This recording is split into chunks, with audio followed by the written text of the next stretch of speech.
in my head, they don't rest.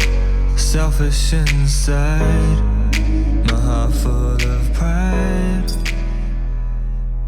You gave us your role and I still deny.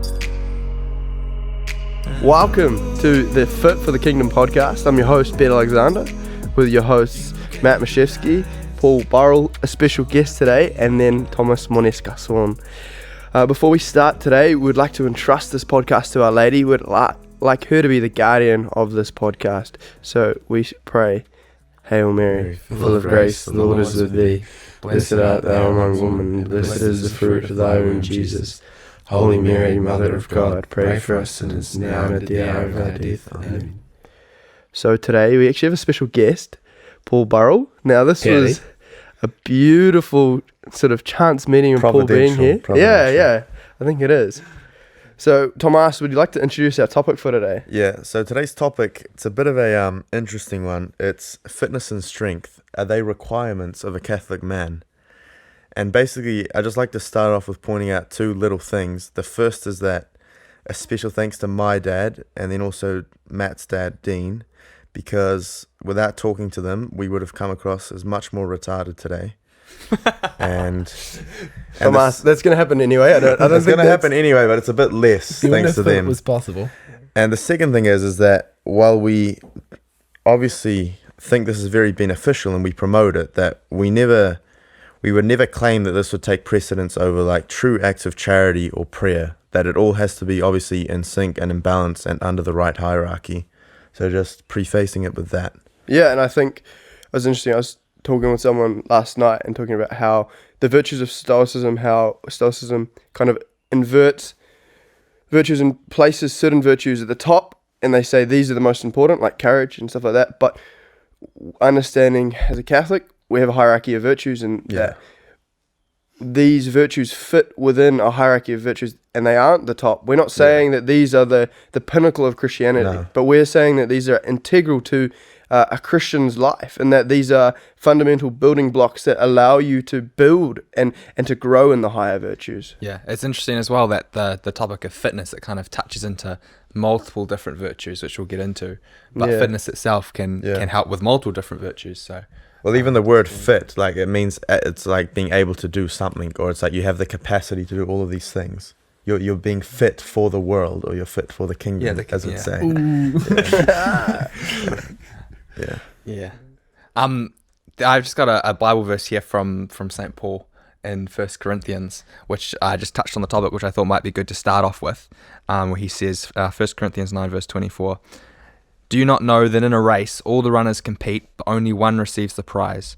So run that you may obtain it. Every athlete exercises self-control in all things. They do it to receive a perishable wreath, but we an imperishable. While I do not run aimlessly, I do not box as one beat in the air, but I pummel my body and subdue it, lest after preaching to others, I myself should be disqualified." And it's often translated in verse 27 there, I pummel my body and train it. So that, so he talks about it in the context of, running the race to eternal life. That, I think that's such a good reference point. And today I think that I'm going to be a bit more of the antithesis to you guys, because you guys kind of... we run and you don't.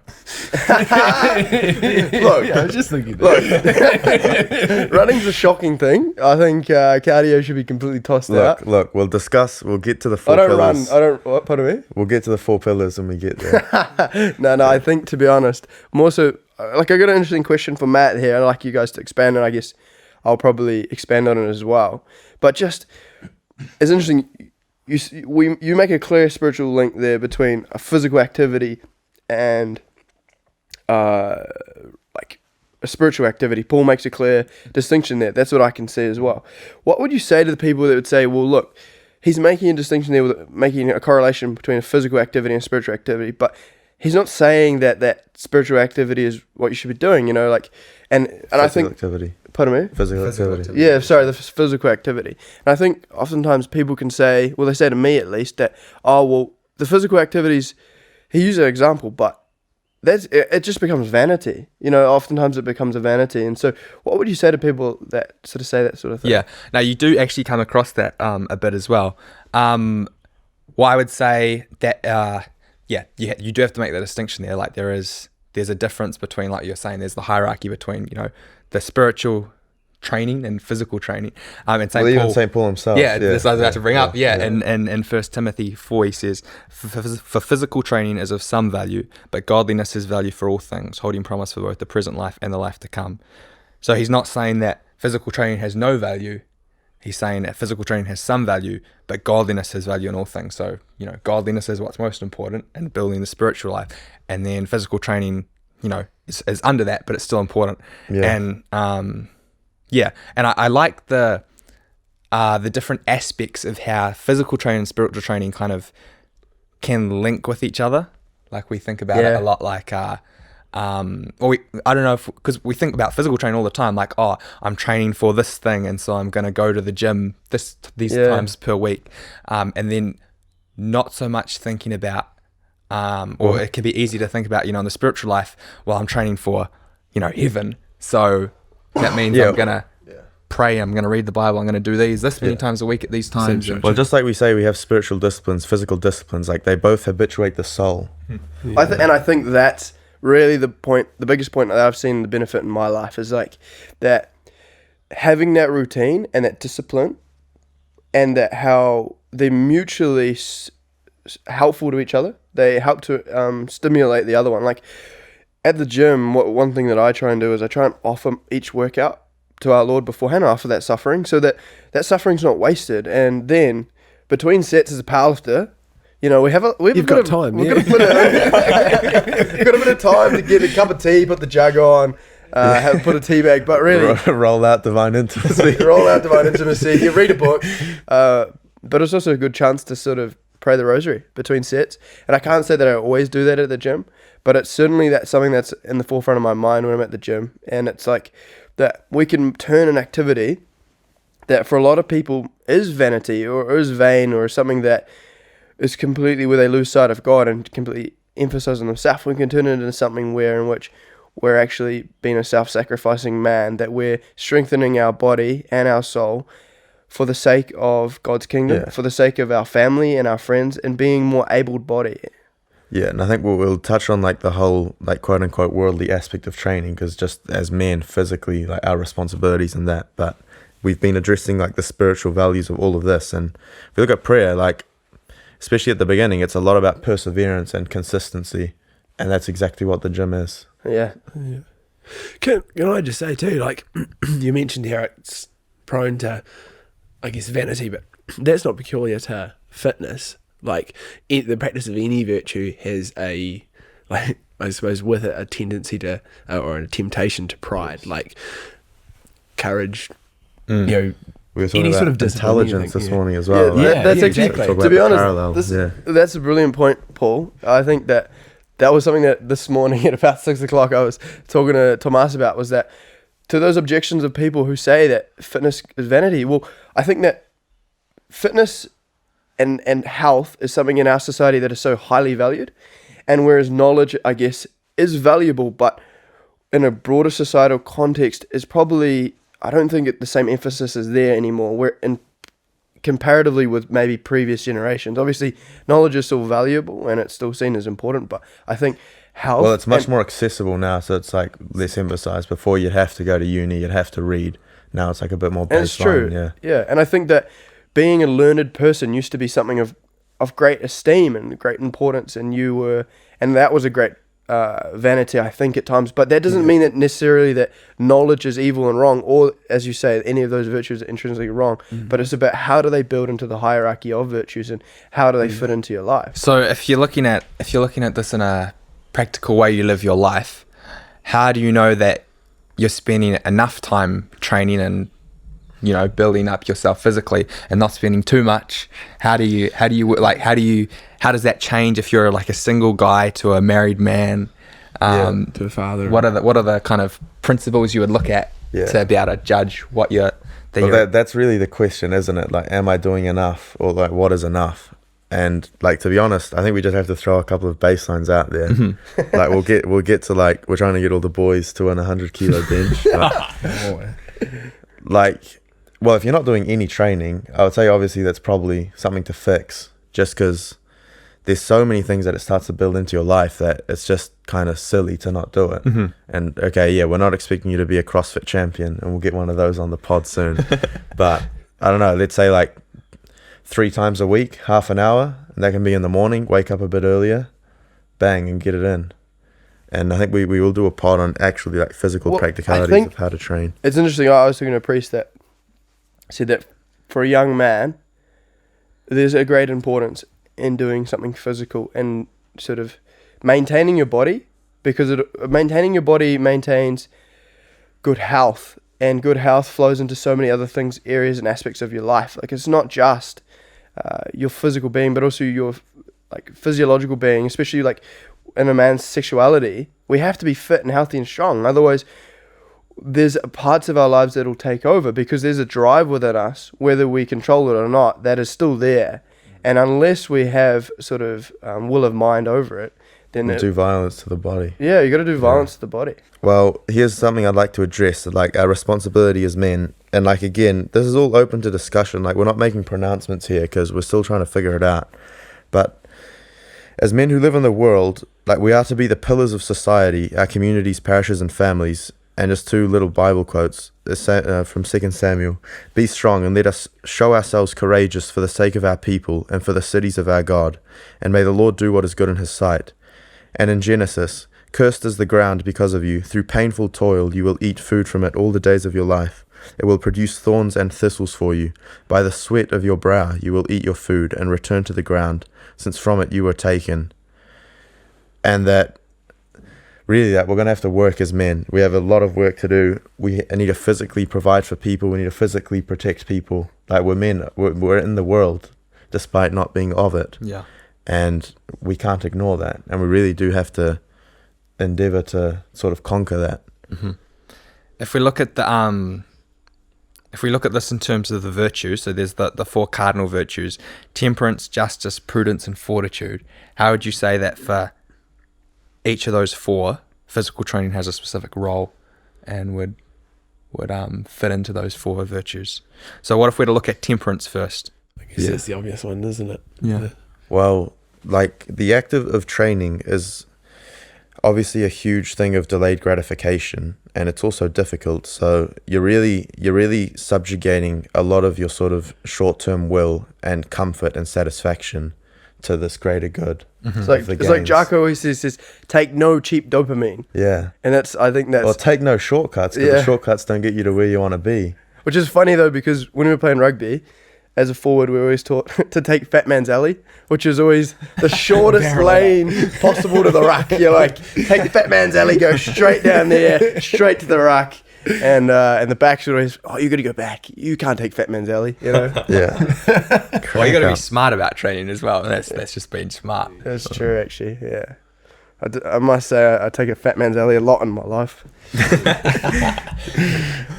Yeah. I guess prudence kind of comes almost under that same banner of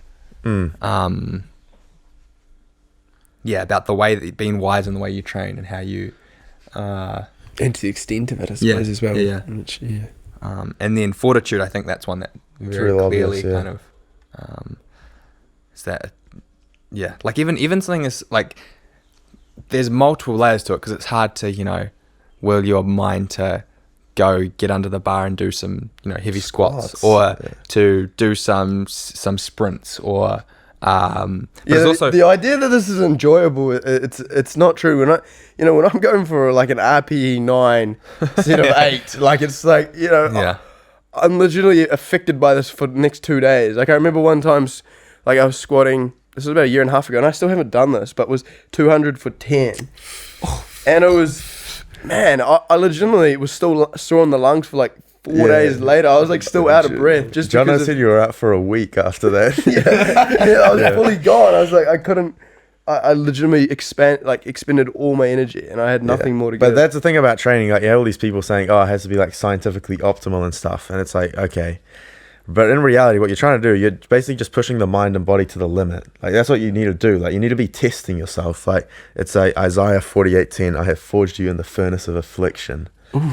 It's not as silver, but in the furnace of affliction. Hold on, I just want to go on this point of temperance. Is that the interesting thing about temperance is not that it's not always going 100%, and I think that you can apply that principle to your life as well to a greater extent. That in your training, you can't train at 100% every single workout. There's gonna be certain workouts that you do, and there's certain training styles that you're Competition. more like that you'll do that more. And I think that as a man, there are times when you're gonna have to go 100%, but that's not every day. Most days you're working at sort of like 80%, and Well, it depends on what you're doing as well, but I think, but in a greater extent, you know, if you look at it in the context of not just fitness, but Yeah. a Being relationship with consistent. your family or work, that you shouldn't be going 100% because you can't actually maintain that. And I think having the necessary temperance and the fortitude to say, look, I'm a man and I'm actually frail. I'm trying to build myself up, but I've actually got my own weaknesses, and I need to maintain at a certain level to maintain congruence in my life, because if I'm going at 100%, the wheel's going to fall off. Yeah. Or you won't be going at 100 for much longer. No, you won't. Yeah. and it's kind of in regards to that same point. It's not that you don't just get stronger or fitter, or like, you do get all those things, but you also increase your values such as discipline and time management and Stamina. so it's you get like we were saying, you get value on multiple different levels. So just looking at training, like how it increases our stamina and our discipline, that's very helpful for doing the work of the church and all the corporal acts of mercy, and that like our Lord like embodied all of these virtues perfectly. Like he needed all that fortitude, all that temperance, all that training, all that stamina to be able to exercise his public ministry. And like as men, we obviously have like different ministries and we're called to do different things in life, but being family men of the community, that is really essential in exercising our role. Yeah, no, exactly. So you've got a bit of a training system going, haven't you, Thomas? Yeah, so elaborate on that. Like, do you think of these unlike kind of- what Bede says, I didn't just invent it out of the blue. It's been a bit of an amalgamation of different sources, and it's called 4 Pillars or 4 Pillars Training. Look, I've never heard about the 4 pillars in the church. There's only 3. Look, Bede, it's completely scriptural, and we're going to get to that now. I think we've got to set up a contest here. He's making up his own laws of the Bede, church. you are shocking. You are absolutely shocking. Basically, I what think it he's is. actually a heretic. Because if he mentions the word cardio and he doesn't I have say that. it It's with not even disdain, in there. It's Alright, not even let's in get- there. let's It's not get the even 4 in the 4 pillars. pillars. This is what the 4 pillars are. It's basically saying the 4 pillars of physical capabilities, that there are 4 sectors which a man should be looking at developing in his life. The first is raw strength. So that would be powerlifting pretty much. And we'll get into some different scenarios where this could be helpful. Then you've got like stamina and work capacity. So it doesn't necessarily mean cardio. It just means being able to like work for hours on end, or let's say walk up a hill for hours, being able to carry weight, chainsawing for an hour straight, things like that, where you actually just need to be able to grind. Then third pillar is speed and agility. We're talking about like sprinting. That would be a bit of running there as well. And the fourth pillar would be combat. So looking at like hand-to-hand wrestling, boxing, hunting, like with Paul here. These are all things that we need to be working on to be able to be men, the best. Yeah, and we see that our Lord kind of embodied these 4 pillars in his public life and ministry when he was here on earth. So we have, raw strength. He carried the cross, to Calvary, and he also carried the weight of all our sins. And then It's true. we got endurance. He walked, miles and miles across the deserts of Palestine. well, actually, the virtue of carrying the cross is actually patience. Oh, it fills in a lot of Well, different. no, obviously, Yeah. but like in But terms of the plethora. fruit of the Yeah, mystery for yeah. the rosaries, Yeah. as patience, if we bearing pain is actually a thing of patience. Bearing Yeah. weight it's such a thing of the mind that we don't realize is that if you can bear a pain for a moment, then if you have patience, you can bear it for a lifetime. Dang, that's good. But it's true. It's fundamentally something that I've realized that in my life is that if you can bear this pain for a moment, then you just need to have the grace from God to continue to bear that, and I think that's massive. Anyway, continue on. So the next one was combat, and we said that he defeated the devil by his death on the cross and his resurrection. And whipped the guys out of the temple. Yep. Yeah, that's what I was thinking too. And then the final one is agility, and we see when they wanted to throw him off the cliff, he just slipped through the crowd. Yeah. That's like sneak move 100. Yeah. Yeah. You must have had a mullet, Paul. He definitely Yeah, did. it's like speed plus 100. I want to see some real art that's more realistic. Yeah.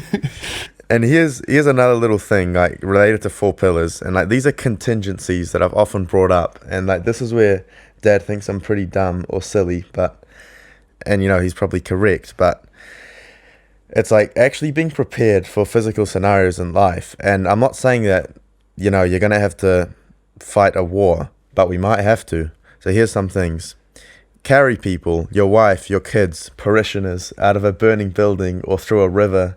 A swollen river. Like, you've got to be able to carry people. That's just the fact of it.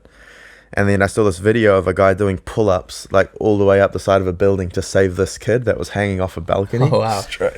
And it's like, I was just thinking, well, Stephen would smoke that one. He'd probably set a record on it. He'd probably say, baby. Yeah.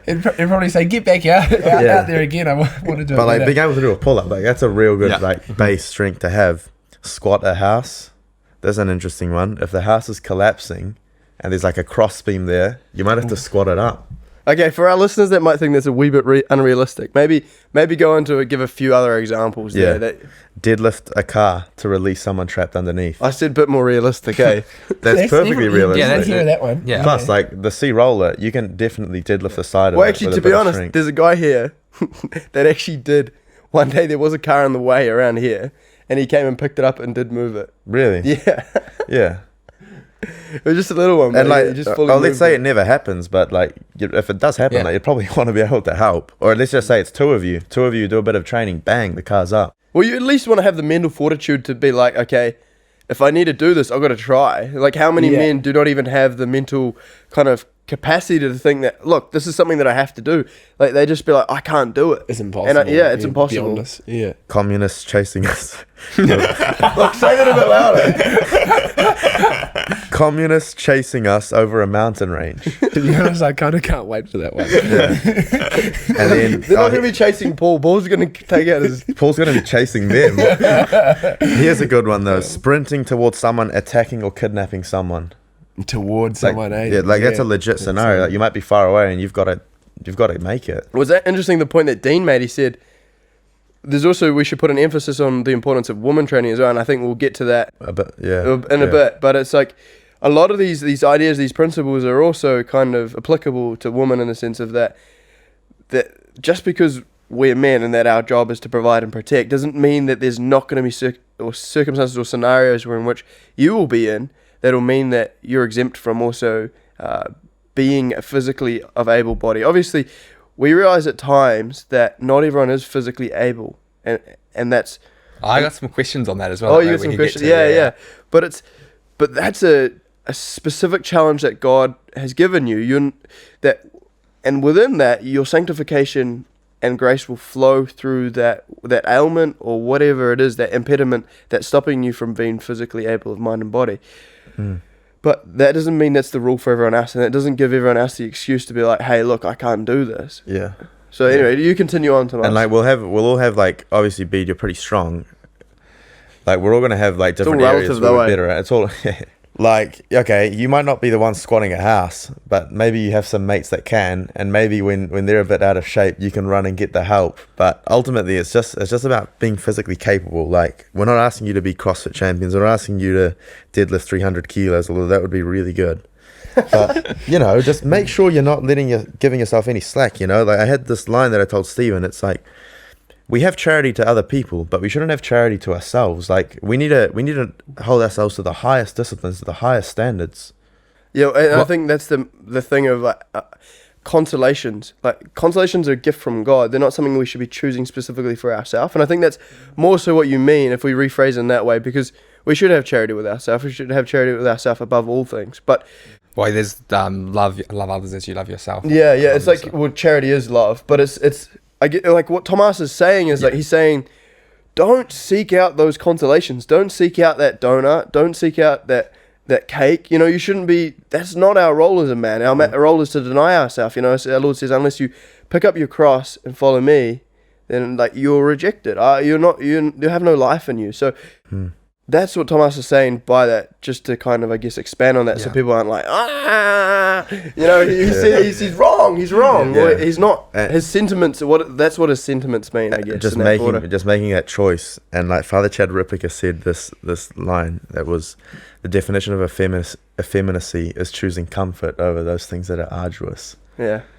And it's like, yeah, straight up. And that's effeminacy, not feminacy. Yeah. That's the difference as well. Like, yeah. Effeminacy, which is only, I think, applicable to men.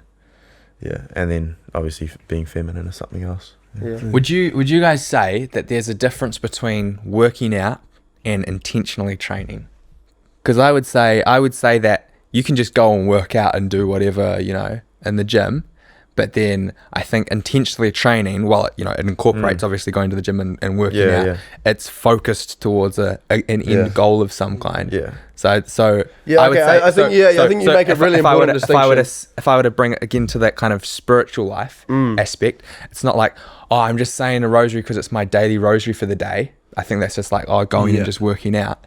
But it's like, I'm intentionally saying this rosary so that I can, grow in the virtue of prayer, or grow in this thing that I'm offering it up for, or whatever. That's a really good point, Matt. Yeah. Because especially to the people we're talking to, maybe, or like ourselves, obviously we have a bit more spare time as younger men, but that most people are not going to have the luxury of spending hours in the gym. Most people don't want to, but of being real intentional and focused in that, and in powerlifting, we have all our training programs, and having obedience to the program is a real big thing. Not just loading up more weight because you just want to throw around some weight with the boys. Actually, I'm not even going that heavy today. I'm just doing this weight in these sets, and then that's it. And I think that's something that me and Tomas have talked about a bit, because at different times, especially when you start lifting, I think that you make a lot of newbie gains, and so you're like, man, I just want to go off program, I want a PR, but there's a necessary obedience to the program, but there's also temperance, like we're talking about. You can't always go 100%, because going 100% at certain times are going to mean that you can't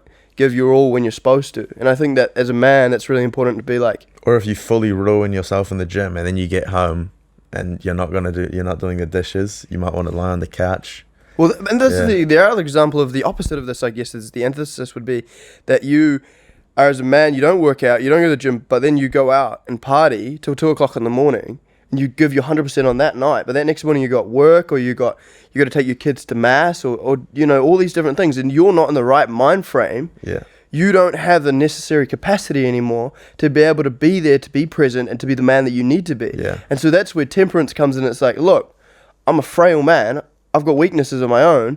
Look, I could stay up longer, but I know that tomorrow morning I've got to get up and say my prayers.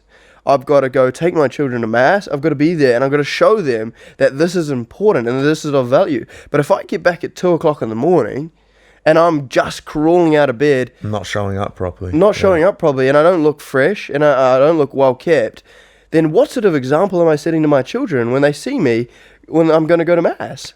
And it's like at that point, with working out or whatever it is, like you're saying, partying, but that's where it becomes, instead of intentionally training for your goal, it becomes selfish, and you're prioritizing. Cool. Well, it's interesting as well, because if you're married and you have kids, how can you then still work out and train intentionally for being the best father that you can, while in terms of being fit, while still making time for your wife, making time for your children. Yeah. And I thought it's interesting seeing kind of how my dad's done it with he's got 9 children and he makes time to work out, but it's real cool how not only that he competes. Not only that, he's multiple different, a lot of the boys. He's a psychopath. He's amazing. And he's national level in 3 or 4 different sports now.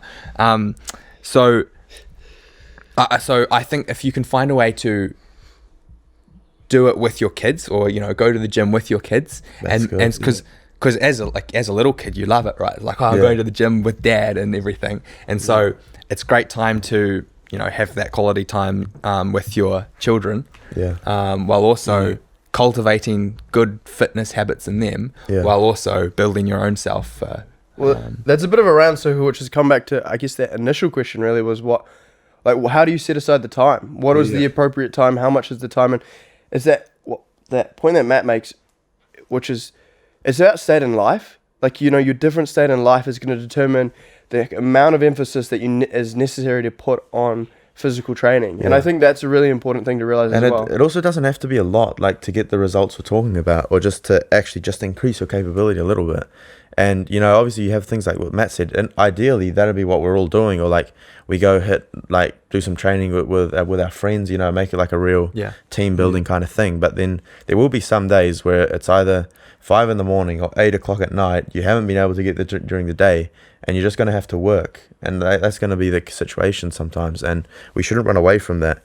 And you have people like Jocko Willink or David Goggins, like these guys are unbelievers, and they're still waking up at 4 a.m. and getting the work done. And Well, even the interesting is like Mark Wahlberg. He's an interesting character because of the movies he puts out, but he is he's overtly Catholic. Like he's outwardly Catholic on his like social media and stuff like that.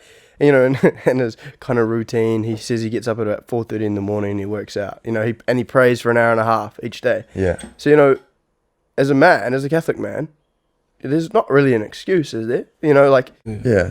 Like we should have more especially grace and more. We have way more motivation. We have way more things to do it for. You know. yeah. I think it's important to kind of mention as well. How does sleep fit in around all this and rest and everything? Because I think sleeping, you know, any professional athlete says, you know, we need to get this many hours of sleep per night. So sleep fits in around this as well. So if you're cutting off your own sleep in order to go to the gym, you may not even actually be getting the gains that you want. To be honest, if you're not doing any other physical activity, I think losing sleep and going to the gym would be better. Well, I guess it ultimately depends on your goal. I think that the Catholic lifestyle isn't necessarily going to be optimal for being the world's best athlete. That's I such think, an I think important that's point. a distinction to make as well, because, you know, during the period of Lent, you know, we're all got a different spiritual director and going to give us different kind of things that we should do for Lent. But, you know, back in the day, Christians used to fast till 3 p.m. They used to eat no meat and no eggs and no milk. Or I think maybe they had milk. Oh, no, they didn't have milk. I don't think they had milk. Damn. Through the entire period of Lent. And so that's not an optimal period for an athlete, is it? In the sense of, but it's optimal in the sense of the soul. And that's, I think, the important distinction, that physical training is a part of your life. It's not the entire answer to your entire Christian life, but it is an important part. Yeah, I mean, you know of many virtuous people that have had to give up the opportunity to become great in the world's eyes, you know, international level sport, things like that. Obviously, your father, Matt, is an exception because he's a legend. But that's the thing. Like we have to be prepared to give up all that worldly glory. We're not going to be the best. We are fit for the kingdom, which is much higher than fit for just this life, The world. as well. Yeah. I think also Paul, beautiful point again, it's that worldly success is not our goal. That like being in the eyes of the world, being successful shouldn't be our goal as a Catholic man. That obviously at times that'll come, but just as in Job, the Lord giveth and the Lord taketh. And at any time in our life, that if we're holding on to those worldly affirmations, then as they leave us, so also we will part from the Lord, because we will attach our relationship with the Lord with all these affirmations that we receive. But we need to realize that at times we won't receive affirmation, and that we may even be chastised, and oftentimes rightfully so. And we may be called all sorts of different things. And I think also in a world where it's quickly traveling away from our Lord, that's going to happen more and more. And so if we expect worldly success to be the ideals of the Christian life, then I think that we've missed the point. Yep. Yeah, you can only go so far in the world before you deviate from the Lord. Sooner or later. Yeah, even if you are It's not the same path. even if you are like a famous sporter or something, you might be asked to wear a Pride jersey or something. Yeah. Sooner or later it's going to clash. Yeah. It's like that guy. Is it the butt kicker? You know that is it what's his name? You know the NFL guy? Yeah, he's is it Butker?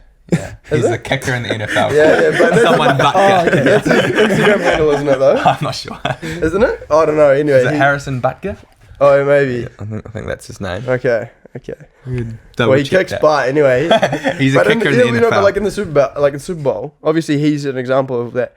will look success. But he goes to the traditional mass, and there's like a shot of I think one of the final scenes of the Super Bowl or whatever, and his scapula's out, and I thought that was so gangster. It's Yeah, like, and he just actually gave a speech to graduates at the graduation, where he's like, if you actually want to go out and change the world, the way to do it is get married and start a family. He's like, I know it's untraditional, and a lot of you guys might not even be thinking about this, but that's what you got to do: get married and start a family. And I think, and that's the interesting point of what Paul makes, is that it's not going to be the paths deviate, and I think that this is kind of going to go off fitness a bit, but it's going to go to the point of mothers. Like, in the eyes of the world, mothers are now seen as so, it's not an important role anymore. I saw Grimes, who's Elon Musk's ex-wife, and she made this comment of like, she was an avid feminist, but then when she started having kids, she felt guilty because she wanted to look after those children, and she's like, man, I'm not being an avid feminist anymore. How can I do this?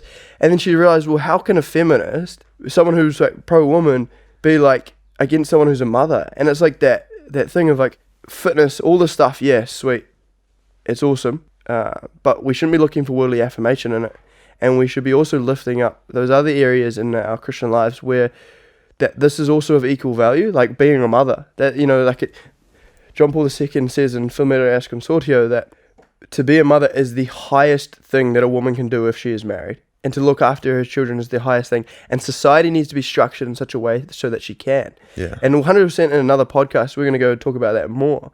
But I think that's an important point to sort of interject there in regards to looking at affirmation, because it's not going to come on this earth, and it shouldn't come on this earth. And if we look at fitness as something where we seek affirmation, we're not going to get it as Christian men. Because if we look for it, then we will certainly deviate from the path of the Lord, because we will sacrifice things that we shouldn't sacrifice.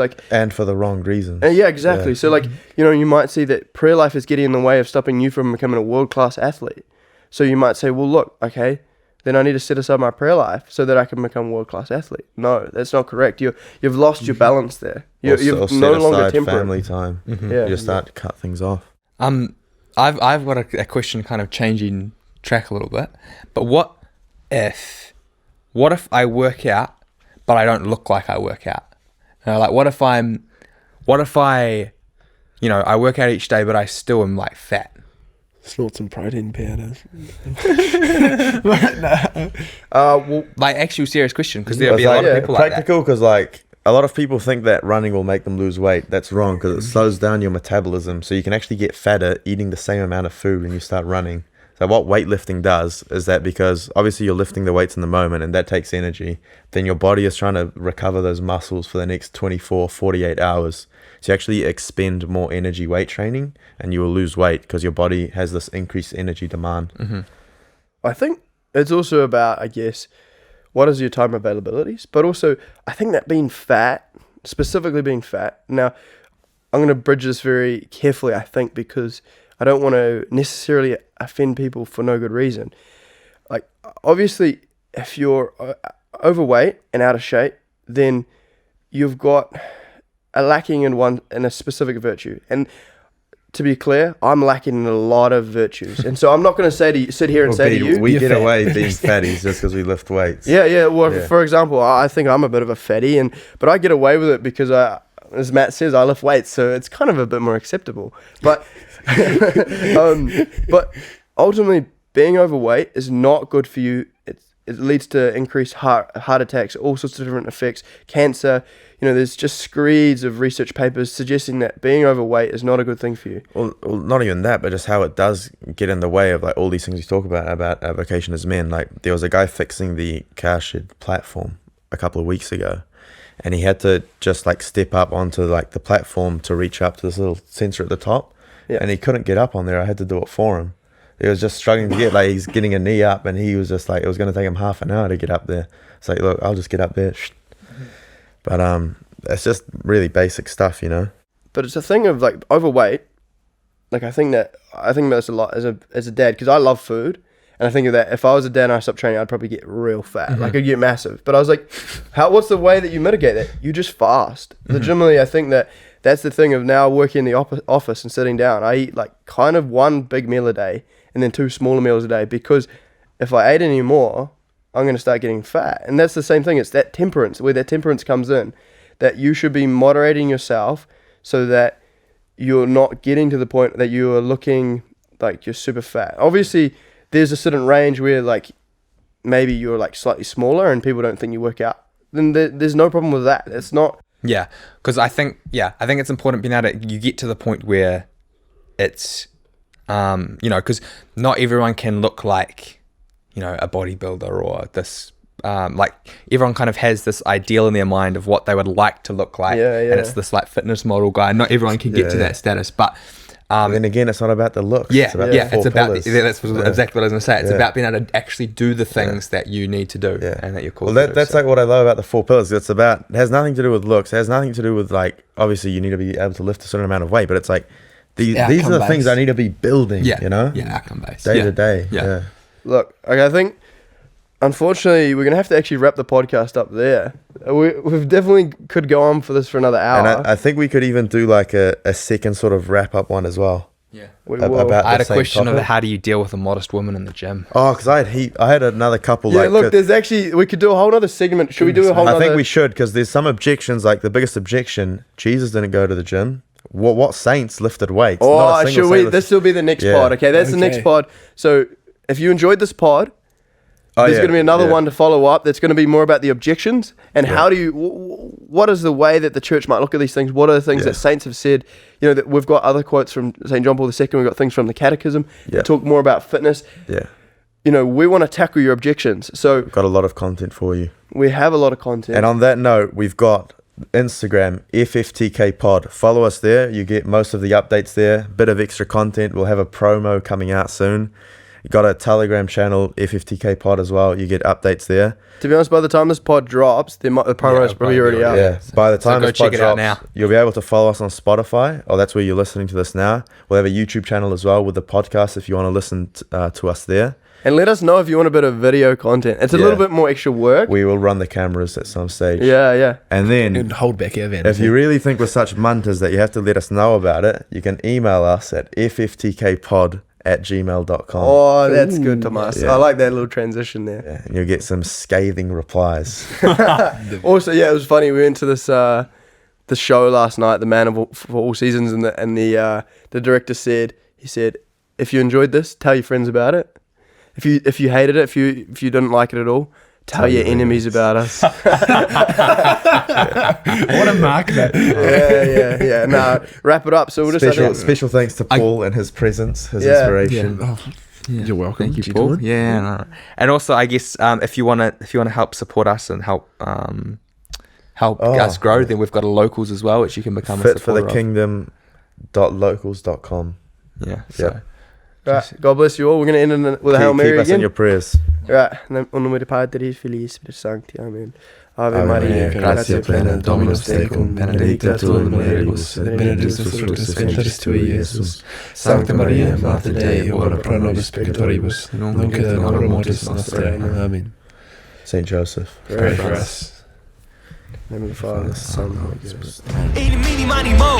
Yeah, who questioning the flow? Step in the mind, it's a war zone. Step in the booth, I'll go locomotive. I run you over, my words explosive. So fly, I wonder what the ground's for. Going up levels, everyone stuck on the ground floor. See myself above, but like downfall. Vision locked on course. Boom, boom, hit 'em with the cold evidence. You know the flow is venomous, it's pretty evident.